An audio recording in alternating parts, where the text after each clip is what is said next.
I found a vintage typewriter that writes back. At first, it was fun. It would finish my sentences, suggest plot twists. But then it started writing stories on its own. Stories about my childhood, secrets I never told anyone. Last night, it typed a single sentence. I know what you did in the basement when you were 12. I burned the paper, but this morning, fresh paper was in the typewriter with a new message. The truth wants out. The typewriter was a beautiful, hulking relic of a bygone era, a 1937 Underwood No. 5, all steel and chipped black enamel. I found it in a dusty corner of Mr. Abernathy's antique shop, tucked away behind a stack of old National Geographic magazines. As a struggling novelist with a severe case of writer's block, I saw it as a sign. Maybe this mechanical beast, this veteran of 1,000 forgotten letters and manuscripts, could inspire me. Oh, the Underwood, Mr. Abernathy had said, his voice like pages turning. A fine machine has character. He'd given me a strange, unreadable look as I paid the $50. It's very responsive. I set it up on my writing desk at home, the solid weight of a comforting presence. The keys were stiff, but they clacked with a satisfying, authoritative sound. For the first few days, nothing happened. I'd stare at the blank page, the cursor on my laptop blinking mockingly, and the typewriter would just sit there, silent and imposing. The first time it happened, I thought I'd bumped the table. I was writing a sentence.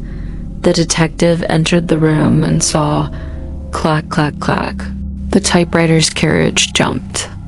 I stared, my heart skipping a beat. There, on the paper, the sentence was completed, the shadow waiting in the corner, a coincidence, a vibration. I was tired, but it was a good line. A better line than I would have written. I left it in. It happened again the next day. I was describing a character, a woman with eyes the color of clack, clack, clack. Forgotten storms. Chills ran down my spine. This was no coincidence. The machine was collaborating. I named it Hemingway. It became a game. I'd start a paragraph, and Hemingway would finish it, often with a dark, poetic twist that elevated my mediocre prose into something compelling. My writer's block vanished. Pages piled up. I was writing the best novel of my life. Then the collaboration stopped, and the solo performances began. I woke up one morning to find a full page of text I hadn't written. It wasn't from my novel. It was a memory. A detailed, vivid account of my 7th birthday party. The scratchy wool of the clown costume my father wore, the specific waxy taste of the blue frosting on the cake, the way my grandmother's perfume smelled of lilacs and mothballs. Details I had long forgotten, rendered with photographic precision. My blood ran cold. How? The next day, there was another.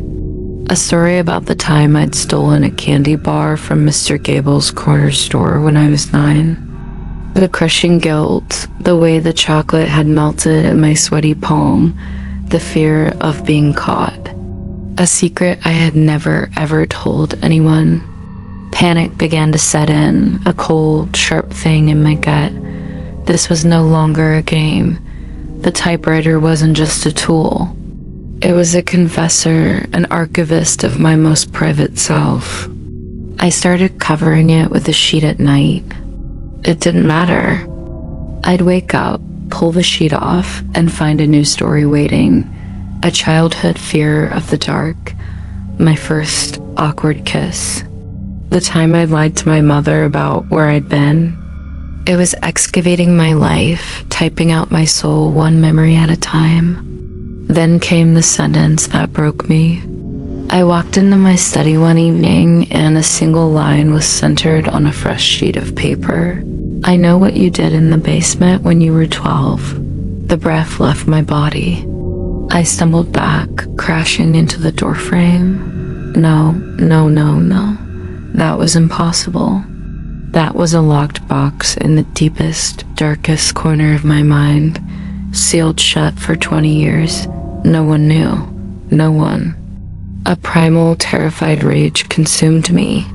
I ripped the paper from the typewriter, shredding it into 100 pieces. I stormed to the fireplace, threw the fragments in, and watched them curl and blacken into ash. The truth was gone, burned. I stood there, trembling, the fire warming my face, a sick sense of relief washing over me. The next morning, the feeling of relief was gone, replaced by a dread so profound I could barely move. I forced myself to go to my study. The typewriter sat there, silent. But there was a fresh sheet of paper rolled into the platen. Just 2 words were typed on it. Truth wants out, I screamed. I grabbed the typewriter, its cold metal biting into my hands. I tried to lift it, to smash it on the floor, but it was impossibly heavy, as if it were bolted to the desk. I yanked at the power cord, but it wasn't even plugged in. It had never been plugged in. I ran. I spent the day in a coffee shop, jumping at every sound, my hands shaking so badly I could barely hold my cup. I couldn't go home. I couldn't face that thing. But as night fell, I had nowhere else to go. I crept back into my apartment, every light blazing. The study door was closed. I could hear it from the hallway. A slow, steady, methodical clack, clack, clack. It was typing, a long, continuous stream. I don't know how long I stood there, listening to the sound of my own damnation being transcribed. Finally, a morbid, exhausted curiosity overpowered my fear. I pushed the door open. The typewriter was still. A stack of 10, maybe 12 pages sat neatly to its side. I walked forward, my legs made of lead, and picked up the first page. It wasn't a memory. It was a story, a horror story. The protagonist was a 12-year-old boy. His name was Alex, my name. He had a friend named Michael. We'd been playing in my basement, the one with the old dirt floor section my parents had warned us never to go into. We found a loose stone. Behind it was a space, and in that space was a small metal box. The typewriter described in chilling clinical detail what we found inside that box. Old, faded photographs of people in pain. A locket containing a strand of hair that wasn't blonde or brown, but pure white. A journal, written in a language we couldn't understand, filled with diagrams that made us feel sick to our stomachs. We were just kids. We were scared. We thought we'd found something evil. We decided to hide it, to bury the evil forever. We took the box deep into the woods behind my house. We dug a hole, but as we were lowering the box, Michael slipped. He fell, hitting his head on a rock. The typewriter described the sound with horrifying clarity, a wet, sickening thud. He didn't get up. I was 12. I was terrified. I thought I'd killed him. I panicked. I buried the box. And then I buried Michael in the same shallow grave. I ran home, covered in dirt and guilt, and told my parents he'd gone home. They found his body 2 days later. The official story was that he'd fallen, hit his head, and succumbed to the elements. I never corrected them. I locked the truth away, and I threw away the key. Until now. The typewriter had typed it all, every secret, every shameful, cowardly detail.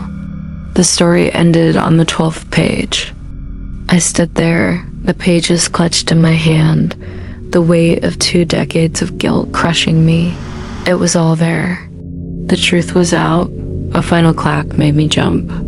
The typewriter had typed one more line at the bottom of the last page. Now the owner of the box knows who took IT.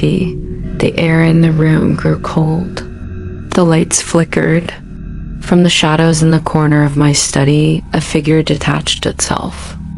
It was tall and gaunt, dressed in clothes that were decades out of style. Its face was pale, its eyes dark and endless.